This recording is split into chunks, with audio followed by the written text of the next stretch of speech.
네, 사라 로빈의 나이스 가제보에서 작가 본인이 가제보에 대한 의미를 특별히 설명하고 있지는 않습니다. 그렇지만 이 작품의 내용 흐름에서 가제보라는 장소는 사람들이 모여서 이야기를 하는 곳, 그런 어떤 공간을 제공하는 의미를 가지고 있는데요. 저는 이 가제보가 존재하는 공간의 상태에서 제 아이디어를 출발하기로 하였습니다.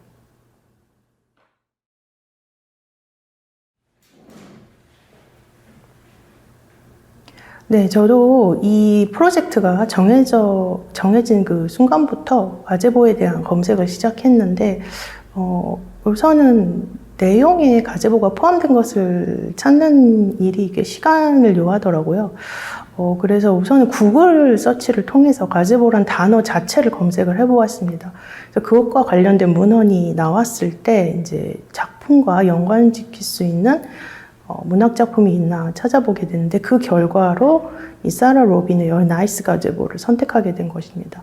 질문해 주신 것처럼 작품 자체가 이렇게 잘 알려져 있는 작품이 아니고 또 작가 본인도 순수 문학보다는 통속소설 위주의 글을 쓰는 분이더라고요. 근데 어떻게 보면 이렇게 많이 알려지지 않고 저 또한 기본 지식이 작가에 대해서 그렇게 많지 않은 상태에서 곡을 쓰는 것이 좀 더 제 아이디어를 많이 반영할 수 있지 않을까 생각해서 이 작품을 선택했습니다.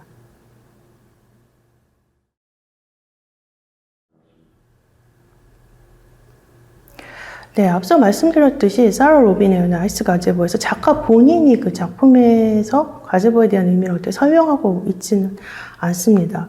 그런데 이제 제가 이 프로젝트를 위해서 주제를 찾는 중에 가제보란 단어를 검색해 보니까 우선적으로 나오는 것들이 이 정원을 꾸미는 것과 관련된 서적이 굉장히 많이 나오더라고요.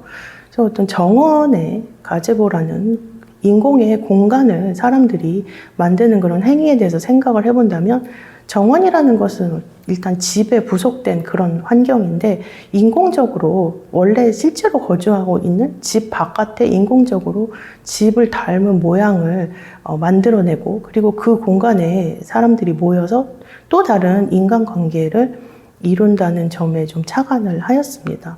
네, 그래서 이 작가는 이 소설 내용에서 사람들이 인간관계를 진심으로 원하지 않음에도 불구하고 그것을 유지해야 하는 상황에 대해서 굉장히 자주 언급하고 있는데 이런 면에서 인공적인 것과 또 인공적이지 않은 것, 또 진실한 것, 그리고 또 원하지 않음에도 존재하여야 하는 것, 이런 의미를 가제보를 통해서 투영해 보려고 하였습니다.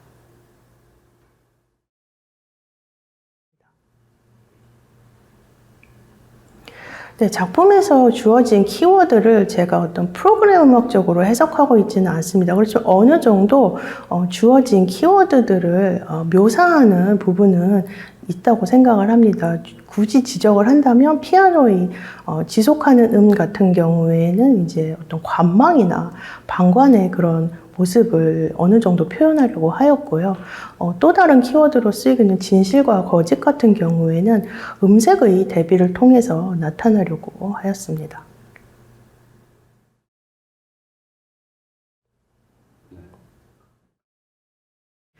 네, 앞서 말씀드린 것처럼 피아노 같은 경우에 나무로 이루어져 있기 때문에 공간적 배경을 제공하는 가제보로서의 역할을 어느 정도 하도록 디자인을 하였습니다. 플루트 같은 경우에는 과거에는 나무로 제작되었지만 이제는 금속으로 제작이 되는 악기입니다. 그렇지만 그 이름이 바뀌지는 않았죠. 그렇기 때문에 인간관계에 있어서 어떤 거짓적인 측면을 어느 정도 포함하고 있는 역할을 부여하려고 하였습니다.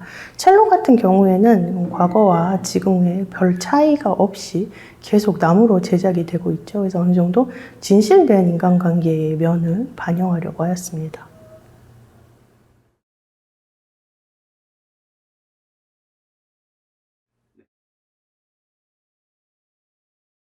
네, 저는 주로 고전 문학 작품을 즐겨 읽는 편인데 시대로 따진다면 19세기 후반에서 20세기 초반의 영문학 작품을 많이 읽습니다. 현대 작품을 생각해 본다면 폴 오스터나 척 팔라닉 등의 작품을 주로 읽고 있고요. 정보를 얻을 때는 주로 제 호기심에 기반해서 작품을 찾아보고 하는데 가끔씩 이제 굿리드라는 독서에 대한 설명들이 나와 있거나 감상을 공유하는 사이트를 이용하기도 합니다.